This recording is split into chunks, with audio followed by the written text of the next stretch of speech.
What's up, YouTube? So before we get started with this video, on the Get Up, Charles Barkley is going to be talking about how he blames the Golden State Warriors for Kevin Durant's injury. So let's see what they have to say about that. You've been asking these guys all morning if there's somebody to blame. Yes, there is somebody to blame. The Golden State Warriors for putting KD out there. Listen, that was not right. You know, if you go back and look at the last 2 weeks, the article comes out, KD's worst nightmare, with the Warriors are winning without him. Then you come out, you read the articles, the Warriors are really unhappy with KD won't risk his Achilles. They're frustrated with KD. Now this man has to be feeling some type of way. So I blame the Warriors for KD getting hurt, and I don't care what they say about it. They shouldn't have put that man out there. And you know how I know it? Because he blew out his Achilles. So Charles Barkley, you sound kind of hypocritical because I could swear I've heard you a million times say that back in your day, players were real men. That's when players were tough and you can get beat up and, you know, there's hand checking and we fought through injuries and all types of things. So don't sit there and try to criticize Kevin Durant for coming back when you yourself and a lot of guys from your generation talk about how soft the guys are in this generation of basketball players. So as far as that, don't get on Kevin Durant about that. And I don't think Kevin Durant went out there because he didn't want to. I think he went out there, he may have felt good because before the game, you can see he was up there breakdancing and he was doing all types of things. And you're not going to be breakdancing if you're worried about your leg and you're trying to preserve yourself as much as possible. And as far as, like I said, the team, they may push him a little bit more than maybe they should. But I also think it has to do with Kevin Durant feeling okay along with the team pushing him. So I don't think it's like Kevin Durant just didn't want to play at all and the team's completely just forcing him and telling, you know, you're going to play or we're not going to pay you. This is a high stakes game. You know, this is the finals to work on a three-peat. You know, you want to prove something to your team to show that, you know, I want to be there with you guys too. So it's a combination of things, and I don't think anybody should really jump on Kevin Durant. And like I said, I think it just so happened, you know, he blew his ACL because he was dancing and all doing all types of stuff before the game started. So I don't know. Let's keep going. So Charles, let me pick up on that. It's infinitely more important than anything else I was going to ask you. If Durant wants to go out there and play for his teammates, you think someone should have stopped him? I just want to make sure I understand where you're coming from. I don't think you can ever leave it up to a player because players always want to play. But I think if you ask any rational player, Damon, Jalen Rose, Jay Williams, to put a guy who hadn't played basketball in over a month into Game 5 of the finals and had some type of move around the day before, I don't think that's fair to that man.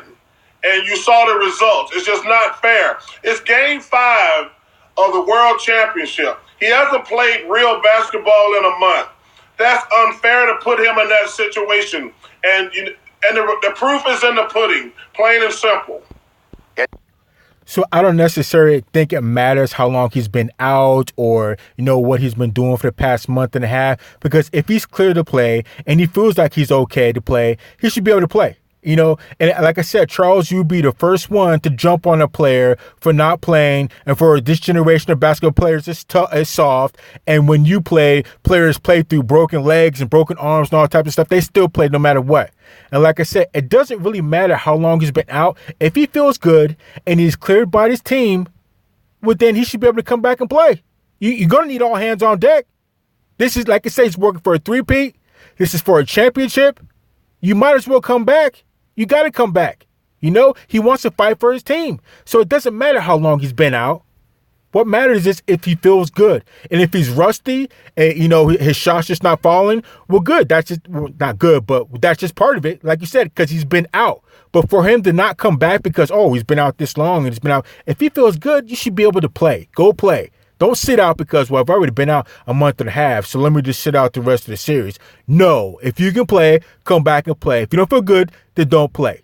and don't let the team force you into doing anything. And to reiterate, Charles, you are a hypocrite because how many times have you jumped on players about them being soft and not playing through pain and all this other type of stuff? Now you want to jump on the Warriors when somebody does act tough and shows a little bit of grit about them?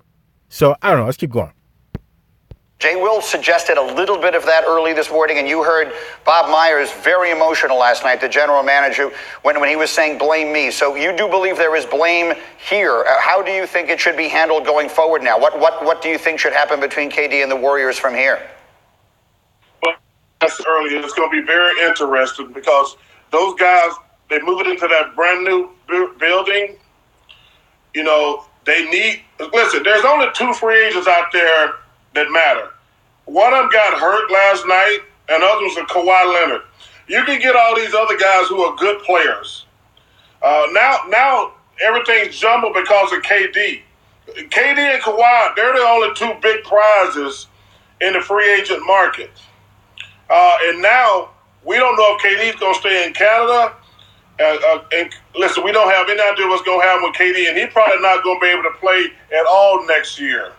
So I think it's going to be crazy. I think the big winner probably in all of this is Anthony Davis, because now he becomes the big fish that can change your fortunes.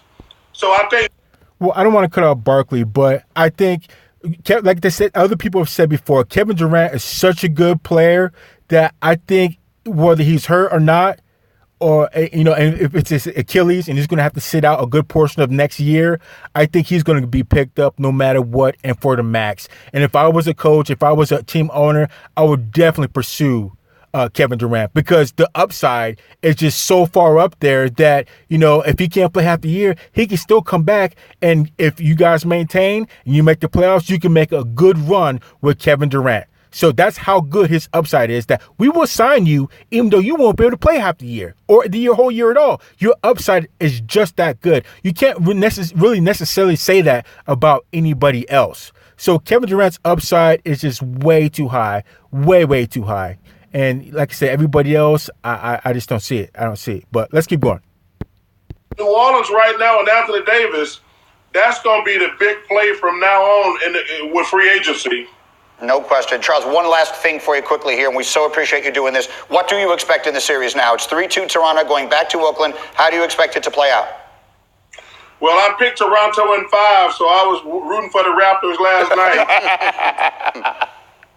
You know what, Greeny? It depends. If you go back and look at every game, between the role players who have played well, that's who's won every game. Mm-hmm. If you go back to game 2, it was Boogie, Quinn Cook, Bogut. Those guys played well. Last night, Boogie played well. Clay and Steph did enough. They got enough from KD early to make double digits. But it all depends on the role players who get any help. Because Clay and Steph going to be terrific.